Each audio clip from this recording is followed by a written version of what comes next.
La ilaha illallah wahdahu la syarikalah wa asyhadu anna Muhammadan abduhu wa rasuluhu alladzi la nabiyya wa la rasula ba'dah sallallahu wasallam alaihi wa ala alihi wa sahbihi wa man tabi'ahum bi ihsan amma ba'd. Surat Al-Baqarah ayat 142. A'udzu billahi minasy syaithanir rajim. A'udzu billahi minasy syaithanir rajim. Sayaqulus sufaha'u minan nasi ma wallahum an qiblatihim allati kanu 'alaiha.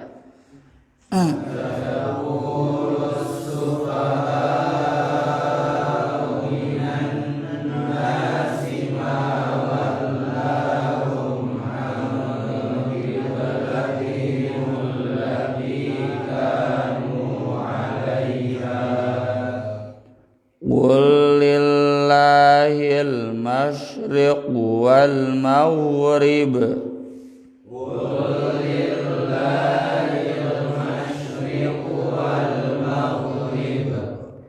Yahdi man yasha'u ila siratim mustaqim.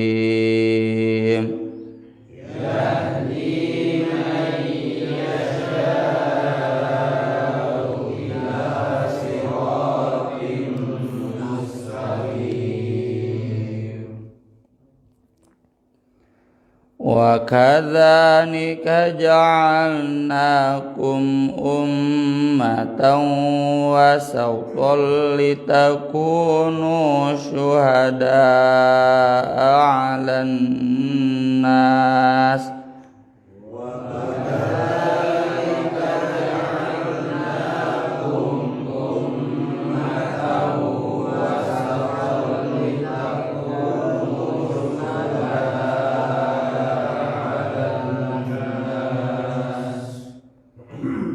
Litakunu syuhada'a 'alan nasi wa yakuna ar-rasulu 'alaikum syahida.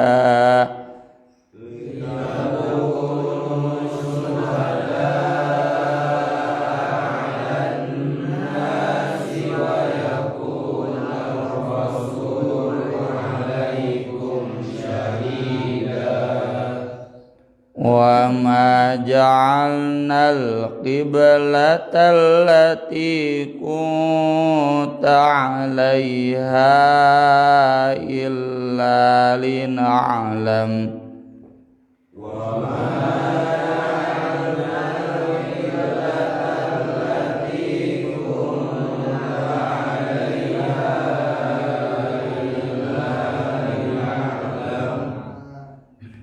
Illa lina'lama man yattabi'ur rasula mimman yanqalibu ala aqibaihi.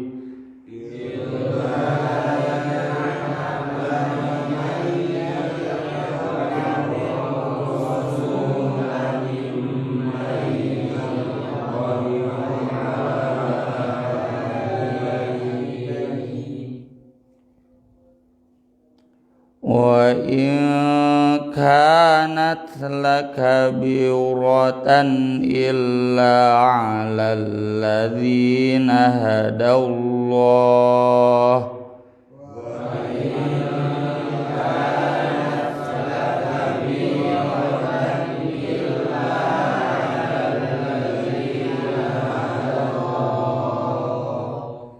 Wa ma kana Allahu liyudhi'a imanakum.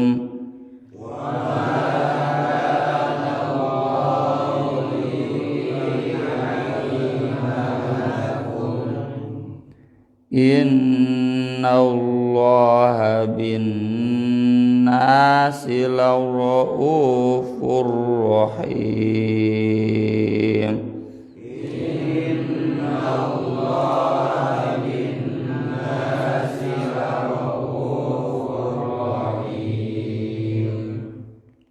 Nah, uyan di 2 3.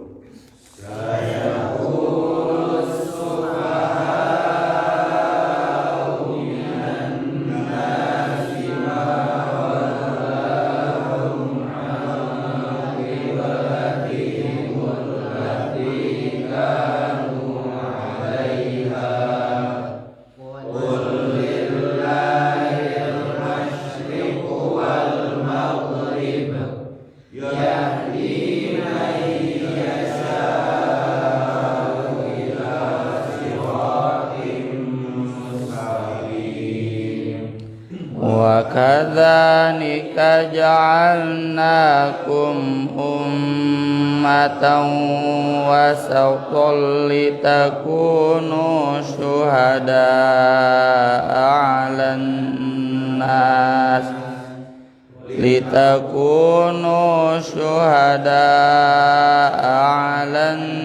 nasi wa yakuna ar-rasulu 'alaikum syahida wa ma ja'alna al-qiblata allati kunta 'alaiha illa lina'lama man yattabi'ur rasula mimman yanqalibu ala aqibaihi wa in kanat lakabiratan illa 'alal ladzina hadallah wa ma kana Allahu liyudhi'a imanakum innallaha bin nasi laraufur rahim. Sayaqulu akan berkata as-sufaha, orang-orang yang tolol, orang-orang yang bodohna bodoh kata toloyo. Safi itu orang yang bodoh dari sejak kecil ti kudratnya. Orang yang bodoh karena memang tidak diberi anugerah kecerdasan itu safi. Maka semua orang yang disebut sufaha, meski dia orang yang cerdas, hakikatnya disamakan oleh Allah dengan orang-orang yang bodoh dari sejak kecilnya nuti kudrat ya. Ada di dalam surat An-Nisa, wala tu'tus sufaha'a amwalakumul lati ja'alallahu lakum qiyama. Siapa sufaha di ayat itu? Yaitu yang tidak bisa ngurus harta, tidak bisa pegang uang. Itu kan menggambarkan bodoh. Jadi ngitung duit salah wae gitu. Kan bodoh kabina-bina ya. Orang-orang tua kita dulu meski nggak bisa baca karena duit mah tara salah wae. Yang teu sakola teu bisa maca, tetangga saya banyak dulu. Para pengusaha bala leunghar, ini mah kanu duit oge salah wae itu sufaha, orang bodoh. Maka kata Allah, farzuqhum fiha waqsuhum wa qulu lahum qaulan ma'rufa. Udah, jangan kasih dia uang, dikasih rezeki saja oleh kita, urus hartana ku urang kayak bere manehna gitu, bere pakaian ku urang, jadi urus sama kita. Ini safi itu jadi orang yang tidak bisa mengurus diri sendiri ya, bodoh kabina-bina gitu. Nah, orang-orang yang meskipun cerdas, orang-orang yang meskipun kaya, mungkin pinter. Tapi kalau seperti mereka, nah itulah yang dimaksud ayat ini, as-sufaha minan nas. Siapa as-sufaha minan nas di sini? Yang pertama musyrikul Arab, orang-orang musyrikin Arab. Ada juga ahbar Yahud, rabi-rabi Yahudi. Al-munafiqun, orang-orang Islam tapi yang munafiknya, atau maksudnya orang munafik tapi berperilaku seperti Islam.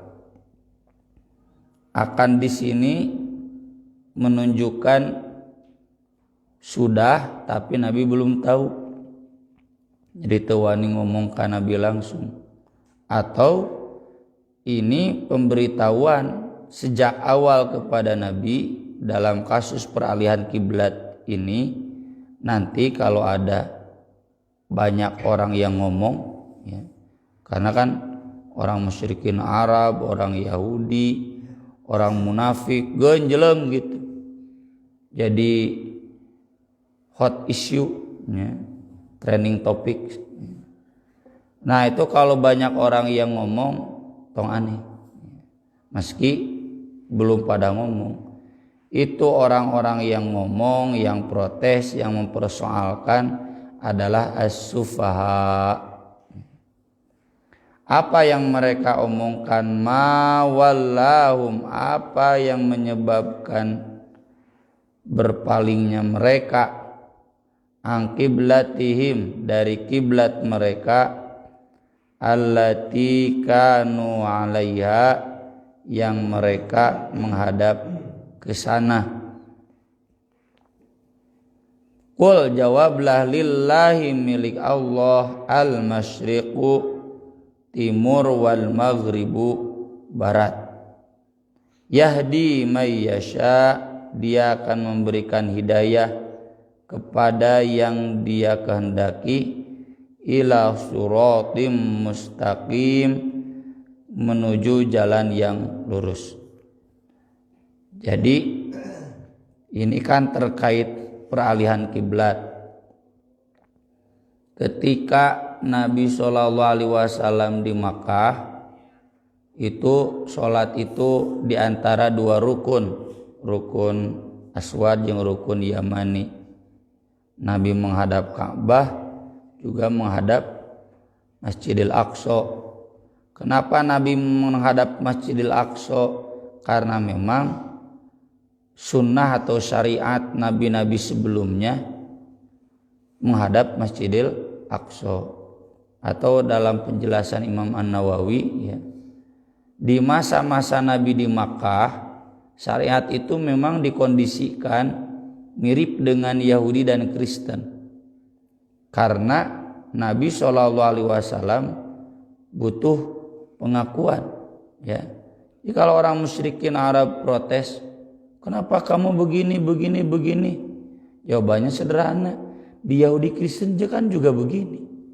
Untuk menegaskan bahwa agama yang dibawa Nabi itu kelanjutan dari Yahudi dan Kristen. Dan orang Arab tahu Yahudi Kristen karena mereka pusat dagangnya di Syam.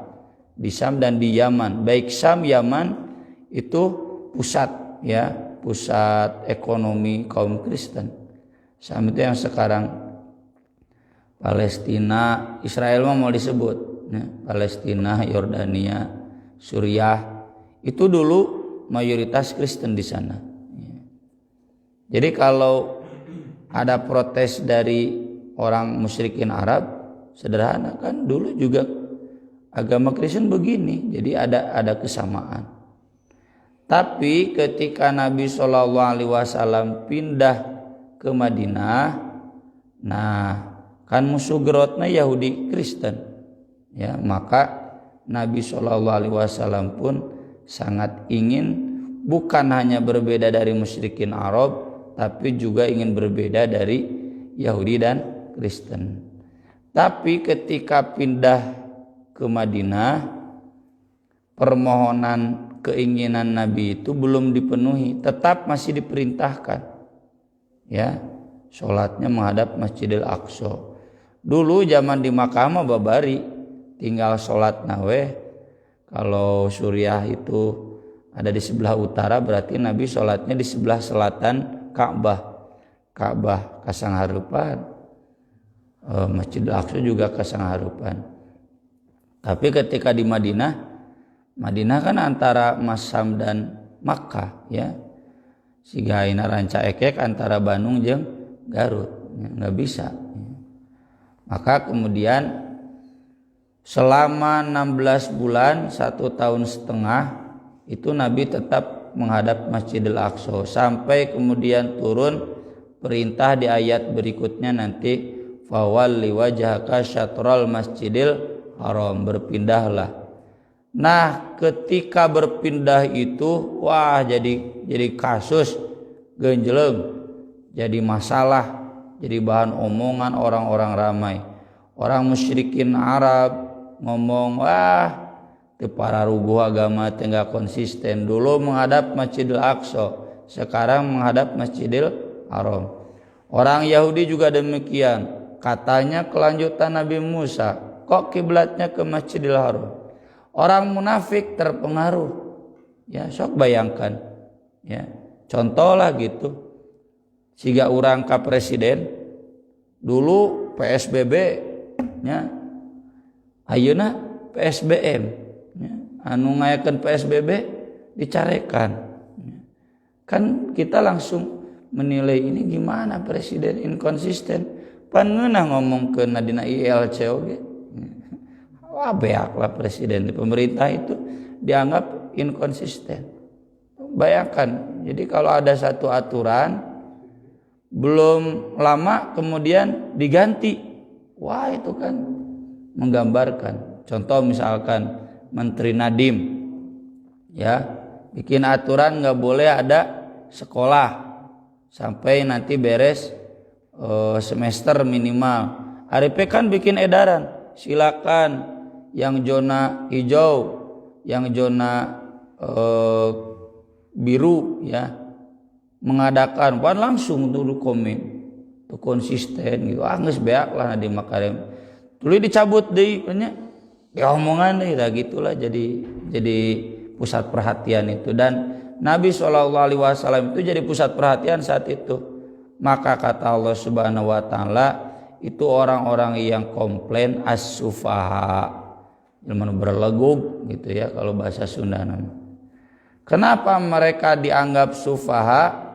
Heueuh atuh kumaha Allah we kul lillahil masyriqu wal maghrib. Allah yang memiliki arah, bagaimana Allah saja, mau ke timur, mau ke barat, mau ke utara, mau ke selatan, terserah Allah.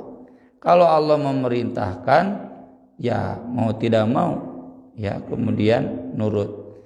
Yahdi may yasha ila siratim mustaqim. Allah akan memberikan hidayah kepada yang Dia kehendaki menuju jalan yang lurus, karena tidak kurang orang Islam yang kemudian keluar dari Islamnya. Orang Islam yang kemudian terlihat munafiknya, ongko cicing di Islam tapi wah ngomel. Aya zaman Nabi juga, gak semua yang ikut Nabi orang-orang lurus, banyak juga orang-orang yang mereka ngahiru dan nya di jerona komen. Nah itu untuk membuktikan siapa yang layak dapat hidayah, siapa yang tidak. Di sini Imam Ibnu Katsir menyajikan dalil-dalil ya. Yang pertama, jadi ketika turun perintah berpindah kiblat itu kan di Masjid Nabawi, sedangkan masjid bukan Masjid Nabawi saja, ada di masjid pinggiran Madinah yang tidak dipakai Jumatan, yang bukan Masjid Jami, ada yang di daerah Kuba. Nah ini hadisnya, ada seorang sahabat nanti pulang dari Masjid Nabawi lewat ke kampungnya. Di kampungnya sedang sholat asar, sedang menghadap Masjidil Aqsa. Langsung dia bersumpah, demi Allah, tadi saya sholat duhur itu sedang Rasul sudah menghadap Masjidil Haram, itu sedang ruku, langsung balik. Ya. Ini menunjukkan bagaimana sami'na wa ta'nanya para sahabat mun urang sok keur salat. Wah eta salah salat teh nya. Pan moal nurut kawe bereskeun heula langsung nanya maneh ti sahabat gitu. Karena kekurangan saling percayaan. Kalau zaman Nabi mah sudah sangat saling percaya. Itu cenah kiblat pindah langsung imam di tukang kaharep maju. Ya. Ada lagi di Kuba mah salat subuh. Kata Imam Ibnu Katsir tidak bertentangan karena jarak antara Madinah dan Kuba jauh, mungkin berita sampai ke Kuba pas waktu salat subuh, sama kasusnya seperti itu. Ya. Wa kadzalika, dan demikianlah ja'alnakum, kami menjadikan kalian ummatan, umat, wasaton, arti asal wasaton pertengahan. Kata Imam Ibnu Katsir, istilah wasaton pertengahan itu maksudnya terbaik, teu kabawa ka kiri, teu kabawa ka kanan, tidak berat sebelah, terbaik. Ini sama dengan ayat kuntum khaira ummah. Mengapa kiblat Nabi dipindahkan, kiblat umat Islam dipindahkan ke Masjidil Haram? Agar menjadikan umat Islam ummatan wasaton. Ciri ummatan wasaton itu tidak membebek kepada Yahudi dan Kristen, tidak membebek kepada musyrikin Arab. Itu ciri syariat Islam. Jadi kalau hari ini syariatnya mau membebek, ya, mengekor, untuk turut munding ka Yahudi, ka Kristen, Nabi kan tegas, man tasyabbaha biqaumin fahuwa minhum, menunjukkan tidak ada karakter terbaik. Contoh sederhana lah. Mengapa hari ini orang-orang Korea persis siga Barat? Menunjukkan Barat itu menurut mereka baik. Jadi kalau orang Korea kemudian membebek ke orang Barat, bahkan lebih Barat tibatan Barat, ya, orang Korea hari ini, padahal mereka budayanya budaya Timur, menunjukkan orang Korea itu bukan umat terbaik. Mereka menilai Barat terbaik, maka jadi baik. Jadi kalau kita mau menjadi umat terbaik, itu jangan membebek sama yang lain. Yang lain harus ikut sama kita. Nah ini yang terjadi hari ini di budaya begitu. Dulu kata Latas, Islam itu agama terbaik di tanah Nusantara. Buktinya Raja Hindu di Palembang, Sailandra, karena melihat peradaban Islam tinggi sampai mengirim khusus, ya, utusan untuk belajar kepada orang Islam. Di antaranya yang pertama kali itu kan Sultan Malaka, Kerajaan Malaka. So diajar sampai Palembang jadi Islam, ya. Demak ya. Demak jadi Islam, ya. Kerajaan Kutai jadi Islam. Bapak-bapak kalau ke Balikpapan, bandaranya kan bandara internasional, itu nggak ada Kutai Hindunya, nggak ada. Najan ngarana Kutai gini. Tapi kalau ke bandara kan fotona badag Sultan Syarif Kasim, sebagai pengakuan bahwa orang Kalimantan itu sudah lupa dengan Hindu Kutainya, tapi ingat dengan Islamnya. Nah itu bagaimana dulu kerajaan-kerajaan Hindu di Kalimantan. Ini kurang ajarna Palembang. Ada Sriwijaya FC. Kuduna ganti lain Sriwijaya, ya, kerajaan Islam Palembang yang terakhir. Ya. Kemudian di berbagai daerah. Kenapa? Karena ummatan wasaton. Sampai kemudian bahasa Indonesia, bahasa Melayu itu rentan dengan Arabisasi. Contohlah sederhana, ya. Kalau kita bandingkan bahasa Indonesia di awal kemerdekaan dengan bahasa Indonesia sekarang, itu jauh.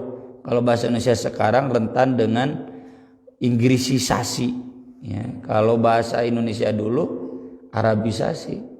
Eta we contoh majelis permusyawaratan rakyat, bahasa Arab semuanya. Dewan perwakilan rakyat, bahasa Arab semuanya. Kalau sekarang apakah pilednya pideg merenya pemilihan dewan pan itu istilahnya, tapi pemilihan legislatif mah bahasa Inggris. Ongko ngaranna dewan perwakilan rakyat tapi istilahnya pileg, pemilihan legislatif mah bahasa Inggris. Jadi sudah agak bergeser.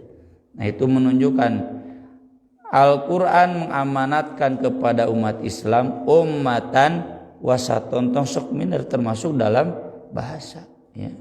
Jangan pakai istilah-istilah Inggris. Ya. Saya dekat dulu dengan lulusan-lulusan Timur Tengah, itu mereka nggak pakai istilah Inggris. Namun orang istilah misalkan sosialisasi, ya istilah naon deui, ini harus diprogram. Itu mereka istilahnya nggak begitu. Istilah sosialisasi misalkan ini harus dimusyarakahkan. Ya. Ini menunjukkan harus ada dawabit. Orang tanya nulain lulusan Timur Tengah ngaharulang mulai naon tuh istilah-istilah itu. Tapi bagi mereka sudah biasa. Ya. Jadi orang-orang lulusan Timur Tengah itu punya istilah sendiri. Yang di kita istilah itu istilah-istilah Inggris. Dan itu menunjukkan ya ummatan wasaton itu sekali lagi bukan kita yang membebek keperadaban orang lain, apalagi dalam studi Islam. Studi Islam hari ini betul-betul membebek ke barat, tapi orang barat yang harus mengikuti kita. Litakunu syuhada 'alan nas wa yakuna ar-rasulu 'alaikum syahida. Agar kalian menjadi saksi bagi umat manusia dan Rasul menjadi saksi bagi kalian. Ya. Ini nanti kejadiannya di hari kiamat. Nabi Nuh nanti ditanya oleh Allah, sudahkah menyampaikan ajaran? Nabi Nuh menjawab, iya. Umatnya nanti ditanya, umatnya akan menjawab, enggak. Ya, ma ja'ana min nadhir, ngawadul. Ya. Tidak datang, enggak ada yang memberi peringatan. Lalu nanti Nabi Nuh ditanya, siapa saksi kamu? Kamu sudah mengajarkan Islam kepada umat kamu. Nabi Nuh menunjuk kita, umat Islam, umat Nabi Muhammad SAW. Kita jadi saksi ini lewat Al-Quran.